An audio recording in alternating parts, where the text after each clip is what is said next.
Македонија има умни глави, но потенцијалот со кој располагаме мора да го мотивираме. Со препишување на државната матура само им правиме лоша услуга на матурантите, порача министерката за образование Весна Јаневска. Во тек се подготовките, материјалите се изготвуваат, а веќе се прецизирани и местата за полагање. Во они училишта каде нема доволно простор, односно не може да се запази критериумот 1,30 метри растојание меѓу учениците, ќе се полага во универзитетските амфитеатри.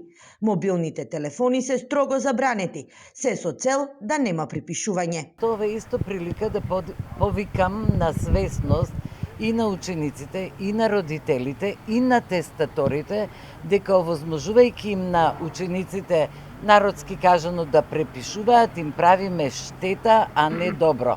Нашето образование е на ниско ниво, би рекла, па и со лош квалитет, и ние тоа треба да го подобриме.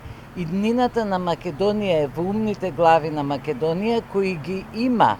Само треба да ги мотивираме. Во однос на партиските состаноци на СДСМ кои се одвивале во училиште во Струмица, министерката рече дека ваквите појави се најстрого забранети и со ова само покажува дека приоритет им е партиските состаноци да бидат повидливи, отколку подобрувањето на училишната инфраструктура.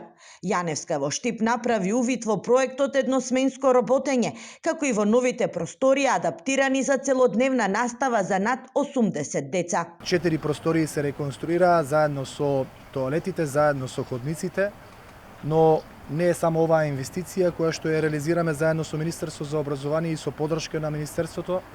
Сакам да најавам дека проектот за реконструкција на кровот на гимназијата Славчо Стојменски во следните месеци ќе започне со активности за изведба. Овде ќе напоменам реконструкцијата на спортската сала во основното училиште Димитар Влахов.